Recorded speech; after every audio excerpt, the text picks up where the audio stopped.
Hello అందరికీ ఈరోజు ఎంతో సింపుల్గా టేస్టీగా రెడీ అయిపోయే దొండకాయ ఫ్రై అయితే చేసుకుందామండి.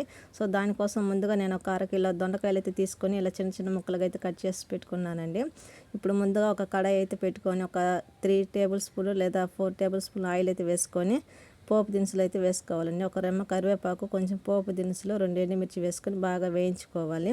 సో ఇలా వేయించుకున్న తర్వాత మనం ముందుగా కట్ చేసి పెట్టుకున్న దొండకాయ ముక్కలు అయితే ఉన్నాయి కదండి, సో అవి బాగా వేయించుకోవాలండి. సో కొంచెం కొంచెంగా వేగుతున్నాయి కాబట్టి ఇలా బాగా వేయించుకోవాలండి. ఇలా వేయించుకునేటప్పుడు మనం సరిపడా సాల్ట్ వేసుకొని వేయించుకుంటే తొందరగా అయితే మనకు మగ్గుతాయండి. సో ఇలా బాగా కలుపుకొని వేయించుకోవాలి. సో నేను దీనికోసం అయితే కారపొడి అయితే ఇంట్లోనే రెడీ చేశానండి. సో ఆ కారపొడి రెసిపీ కావాలంటే నేను ఇంకోసారి అయితే వీడియో చేసి పెడతానండి. ఇప్పుడైతే వీడియో ఎత్తలేదు. సో దొండకాయలు అయితే మనకి ఇలా వేగాయి కదండి.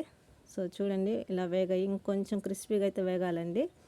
సో ఇలా వేయించుకున్న తర్వాత నేను రెడీ చేసి పెట్టుకున్న కారపొడి అయితే చెప్పాను కదండి, 2 టేబుల్ స్పూన్లు కారపొడి వేసుకొని బాగా కలుపుకోవాలండి. సో అంతేనండి, చాలా సింపుల్గా టేస్టీగా అయితే రెడీ అయిపోతుంది. ఇలాగే మనం అన్నంలో కూడా కలుపుకొని తినొచ్చండి. పిల్లలకైతే సింపుల్గా హెల్తీగా అయితే రెడీ అయిపోతుంది. ఇప్పుడు మనం సర్వింగ్ బౌల్లోకి అయితే తీసుకుందామండి. సో చాలా అంటే చాలా సింపుల్గా టేస్టీగా రెడీ అయిపోతుంది. నా ఛానల్ నచ్చితే లైక్ చేయండి, సబ్స్క్రైబ్ చేయండి. Thank you for watching.